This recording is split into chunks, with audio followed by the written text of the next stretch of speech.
Hello, Dada family. Teacher Amanda here, and I am coming to you today with some things that I cannot live in my classroom without. They are my go-to props.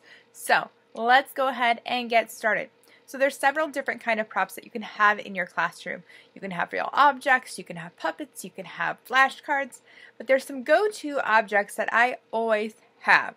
The first thing I'm going to talk to you about is going to be flashcards. Now, this is actually because I use flashcards the least in my classroom. They take a lot of prep time, so if I'm traveling or doing things like that, sometimes they are not the most convenient prop to have. However, I want to show you how they can be extremely effective. And when I have regular students and I have time to prep these things ahead of time, I typically will because they can be very helpful. So, for example, let's say I am doing a unit on animals, and we are working on animals you find in the zoo. And there's a picture of an elephant. I might pull out this and say, oh, what do you see? And then hopefully they'll say, I see an elephant. What do you see? I see an elephant. So you get them to say it. It's super fun. You can put it up to the screen. You can pull it back. That's why small flashcards are really effective. I can even put it up here and say, what do you see? And the difference between the distance actually can help engage the student more because they're watching for what you're going to do next. Now I might do the same thing with a duck. Now I might have a student that is more advanced. And in that situation, I might grab this duck flashcard and say, what do you see? And then they'll tell me, I see ducks. And I'll say, how many ducks do you see? How many? 1, 2, 3, 4, 5, 6, 7. I see 7 ducks. How many ducks do you see? So this can be very effective for students you're teaching how many, or just a good way to expand on courseware. So those are just some ways you can use animal flashcards. You can do the same thing for letters. You can do the same thing for different kinds of toys that students might have, instruments that they might play. You can do it for counting buttons and counting dots. You can use this for colors too. How many red dots do you see? How many yellow dots do you see? How many pieces of popcorn do you see? Students get a lot out of using flashcards. It's a good way to expand on curriculum.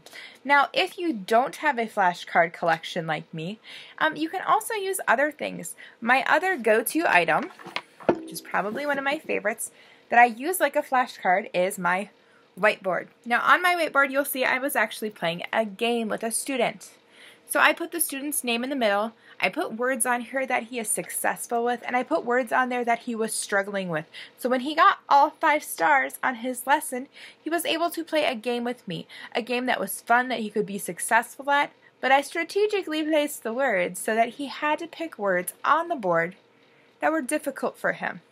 But he still had fun, he still beat me, and it was still a really good time for him. I also use this whiteboard for spelling patterns. So, for instance, if I'm going to do spelling patterns on my whiteboard, I would write, my whiteboard is very messy, I would write a consonant E. And we would begin to work on this spelling pattern. Now what I might do is I might say, M-A-N-E.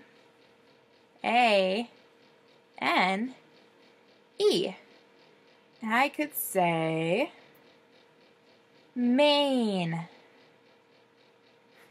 Oopsie. Maine. And show them the mane of a lion. I could say, can you think of any words that have the A consonant E spelling pattern? They might think of some words like a tail. And I could draw a quick little book, a tail. And we could continue on like that until we filled up our board. That's one way I use my whiteboard. Sometimes I use it like a flashcard. So when I use it like a flashcard, I write, for example, the letter. If I was to be working on the letter C, I might write the letter C. I might say, I see big C and I see little c. These things can be very, very helpful in the classroom. It's just important to use them effectively. Be prepped with them, know what you're going to do with them, and don't just go in and try to wing it with them. Now, I will say whiteboards are definitely easier if you have a last-minute trial where you are kind of just presenting the information rather quickly. You don't have time to grab flashcards. It's something you can kind of prep on the go. It's just you want to make sure that you try not to do that so that you seem very well put together for your students. Puppets are another amazing prop that you can use in your classroom. Puppets are interactive, they're fun, you can get them close to the screen, you can take them away, you can make them talk, you can give them personalities and have your students interact with them. So they're just really great. I oftentimes use finger puppets in my classroom. They were the first puppet that I started using. They were probably the least intimidating to me. So I'll go ahead and show you how I use finger puppets. I use them a lot with plural and singular nouns. So I might say, oh, this is a panda. They are pandas. What is this? What is this? And they might say, this is a panda. And then I'll say, what are they?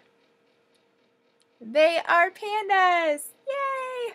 So we can do things like that. Woo! Finger puppets are great. Another kind of puppet that you can use is simply just a stuffed animal. I use Snoopy a lot as my little stuffed animal puppet.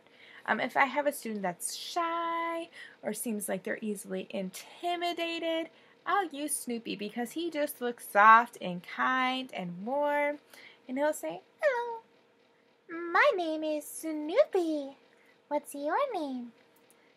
He's very kind. So I use him a lot when I think I'll have a student that needs a little bit more tender approach than my other students. Now, another puppet I use is a little less timid and he's a little abrasive. My students really like him and I use him for so much. So let me pull him on out for you here. Could you come in here, please? Sorry. Hi! Hi, Pete. So Pete is my favorite puppet. I always say that I have puppet envy for Pete.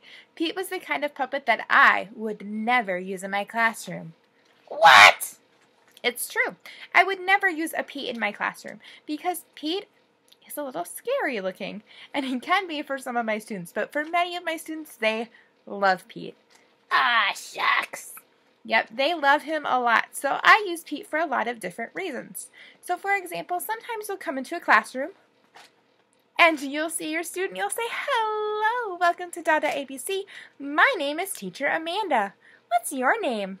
And you'll listen for them to respond with a, hello, my name is Bob.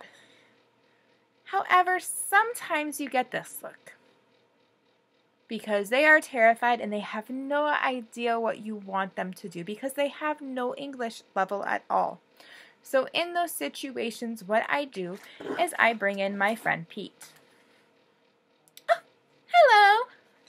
Hello. Hello. Hello. Hello.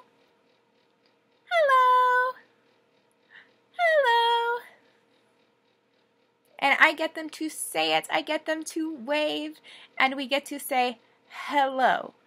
After that, what I do is I go ahead and I look at Pete and I say, my name is Teacher Amanda.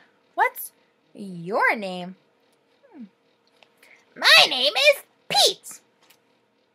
What's your name? Amanda. Pete. Amanda. Pete. And then I have my student tell me their name. Now, this usually works.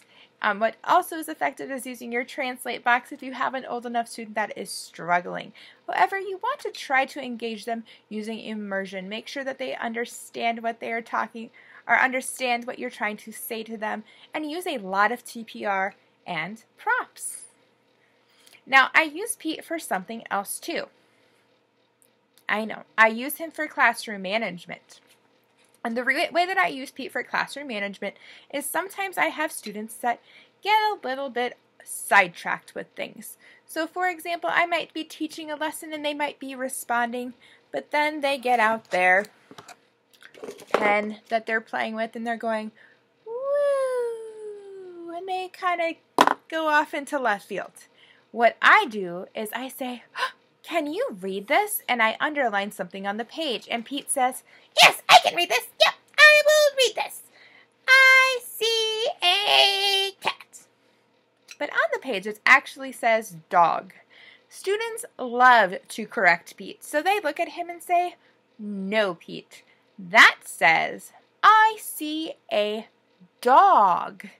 And he goes, oh. And I say, it does say they see a dog. And then the student's happy, they corrected Pete, and I say, thank you for helping Pete. And then we continue the lesson and get back on track. This is so effective in the classroom. It works with older kids, it works with younger kids. I always say it's one of my go-to classroom management styles, is using Pete. Now, another kind of hand puppet you can have is a hand puppet. I have a cute little bumblebee that I use. My bumblebee helps me with letter sounds, and it buzzes across the screen. If I have a student who seems to be going back to left field, I want to draw them back in. Sometimes he'll go up to the screen, and I'll go, ah, a bee! Bzz, and he'll go away. So things like that are super fun to do with your students. Maybe there's flowers on the screen that your bee will want to go smell. Different things like that. You can use hand puppets for talking puppets. There's just lots of different options with puppets. Now, along with puppets, I want to talk about stuffed animals. I use stuffed animals a lot in my classroom, especially when we're talking about animals. I have my cute little tiger. I have my monkey. And you'll note that I keep all of them in a clothes basket beside me. If you guys could see the disaster that is my desk, you would be like, wow, she has a lot of stuff. I have an elephant that students love.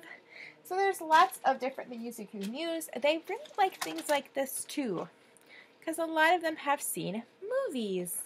And this is Toothless, the dragon from How to Train Your Dragon. And they see him and they go, oh, it's Toothless! And they get really excited. This is one of my favorite movies, so my students really like to see him. Well, that is it for puppets. Just wait to see what I have next. Music is something that I bring to all of my classrooms. It is another go-to prop I have. I actually play guitar, and I ordered a ukulele for Christmas last year. A ukulele is small, it's extremely portable, and it's easy to play. If you're not a musical teacher, don't worry, this doesn't have to be one of your go-to props, but if you are a musical teacher, I suggest getting a ukulele.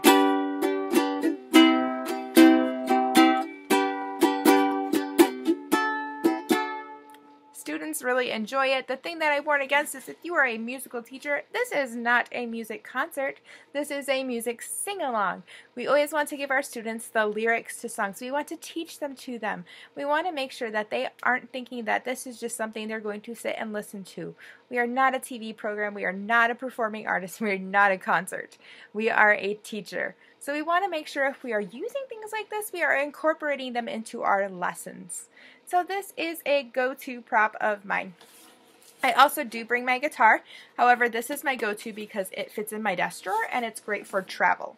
So that's one thing that you can use as a go-to prop. This is the last bit I want to tell you about my go-to props. My go-to props are pretty much anything that I have. It's kind of hard to say that there's anything. Things I use the most are going to be my finger puppets and my whiteboard, for sure, and definitely Pete. Those are really what I go to. However, they're not the only things that I use in my classroom. I use a lot of things.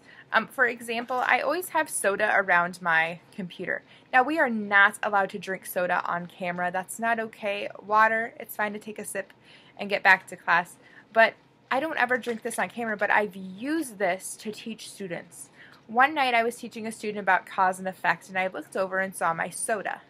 And I thought, perfect. So I got my soda out, and mind you, it was full, and I started to shake it. I said, I am going to cause something. And my student looked at me and said, the effect. And I said, yes, what is the effect?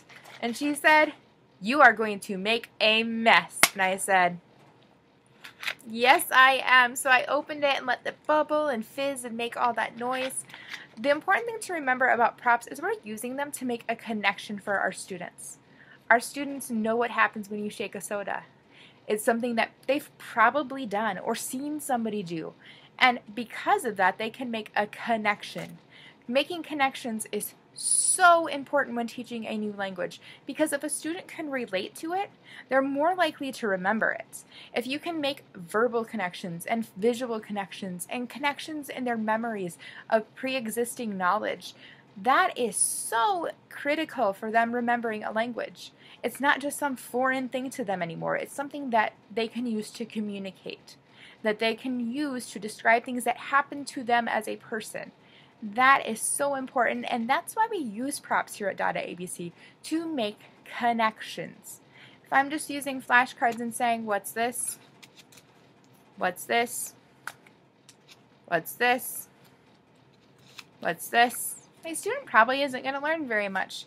If I use my prop and say, what do you see? Where do you see an elephant? Have you ever seen an elephant? Do you like elephants? Those kind of questions help make connections and help make your props even more effective. Thank you again for watching my channel. If you have some questions about props, feel free to ask down below in the comments. If you want more information, please see my information below to have some more information about different kinds of props you can use, homemade props, finger puppets, where I buy some of my props at.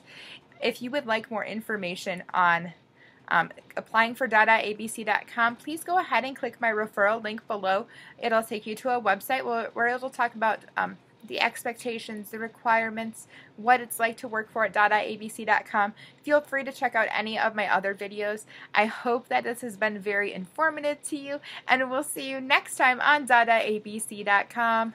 Bye-bye.